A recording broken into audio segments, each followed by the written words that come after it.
Many people have compared the game Nier to the works of Jack Vance's Dying Earth. Earth has gone through an apocalypse.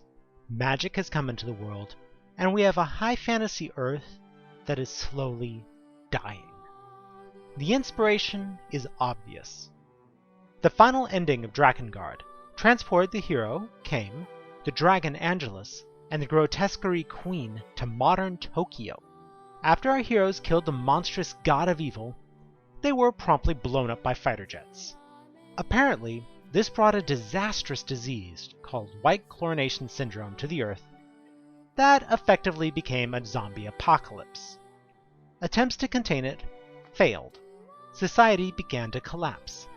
Even extreme measures like nuking Japan failed because the disease was magical in nature. While the zombie horde was neutralized, the disease was airborne and spreading rapidly. However, a solution was found, Project Gestalt, which split human souls out of their bodies. The souls were immune to the disease, and the bodies were disposed of.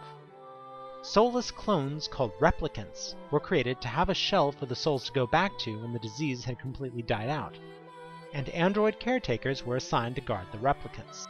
However, there's a problem. Gestalts have a tendency to relapse and go berserk. The cure had the exact same result as the disease.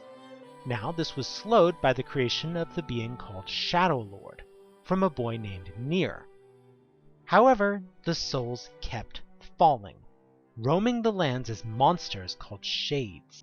On the other hand, the replicant clones developed their own sentience and souls, which created ethical dilemmas when the original plan to remerge the bodies and souls was ready to occur. Complicating the issue further, the replicants cannot live if their soul dies or relapses. This appears on the replicants as the Black Scrawl disease. Black letters appear on their bodies. They get sick, and then they die. And no new clones can be created for that person. This becomes a big problem, because apparently no one communicates, and the replicants and even magic creatures cannot understand the Shade language. Therefore, the replicants think that they are the humans and the Shades are the monsters, leading to an endless war where the Shades and clones fight, and the clones succumb to the Black Scrawl because they just killed their souls. Then, in the game itself, our hero, Nier, clone of the Shadow Lord, makes it a mission to hunt down and kill every last Shade because he feels it can save his sister Yona. He kills the Shadow Lord and, unknowingly, dooms himself and humanity to extinction. What can you expect from a Yoko Taro game? However, what gets to me is the obvious parallel to end-of-life care. Once you strip out the magic, swordplay, and robots, the core story is about people losing their minds and memories and becoming violent as a result. This is textbook dementia. The entire world is sunsetting and forgetting who they are. This is a real problem with Alzheimer's patients. Alzheimer's is a disease with no accepted cause and no treatment or cure. It slowly eats away at your brain, cutting off memories, understanding, and even basic life skills. It is fatal. Furthermore, there is a problem in nursing homes of dementia patients becoming violent. They simply do not have the self-control to function with even minor difficulties. They become confused, and many become angry as a defense. However, this isn't simply a fantasy representation of a disease. Nier includes a strong, almost political statement as well about how we use excessive and arguably cruel methods to extend people's lives. Think about it. We spend insane amounts of money keeping people alive that really do not benefit from it. With current medical science, we can keep people alive effectively indefinitely. Not just the elderly, but the injured as well. There's the famous case of Terry Schiavo, who suffered a heart attack in 1990 at age 27. She never woke up again. Although her brain was gone, her heart still worked. So there was a legal battle between her husband, her parents, and the hospital for the next 15 years. The parents refused to allow the hospital to remove her feeding tube and let her die, despite the fact her brain was essentially gone. The legal battle went until 2005, when the doctors were able to remove her feeding tube and let her die. Yes, it is good that her suffering finally ended, but the woman lived for over a third of her life with her brain gone, hooked up to machines for her every need. Then the only way we were able to let her die was to actually starve her?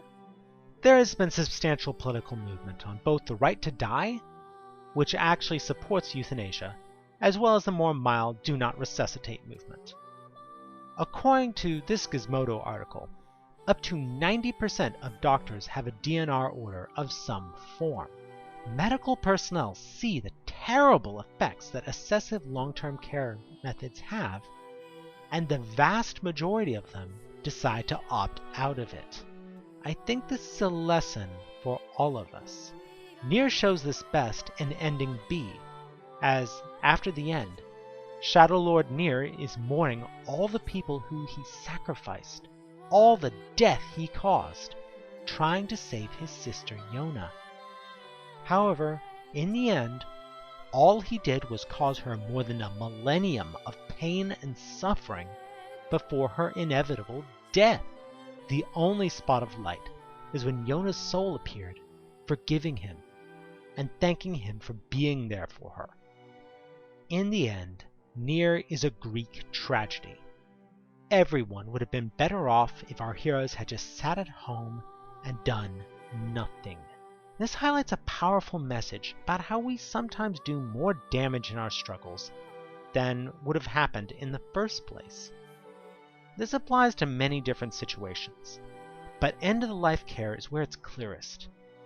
In our attempts to prolong life at any cost, to stave off the Reaper for one more day, we struggle fruitlessly and just produce more suffering.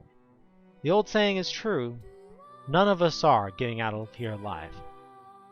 We all get one lifetime, and we shouldn't fear the Reaper, because there are many things worse than death. As a postscript, the recent Nier remake also contains a biting attack on the alternative medicine community in the new Mermaid storyline.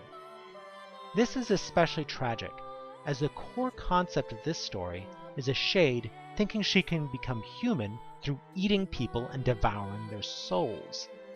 So not only did Louise forget that she was a human, but she used treatment that is objectively insane to cure her disease. However, is it really that different than the alternative therapies that themselves border on magic spells? So, I'd like your thoughts. Do you think that this was an intended theme, or am I just performing excessive eisegesis? Thanks for listening now.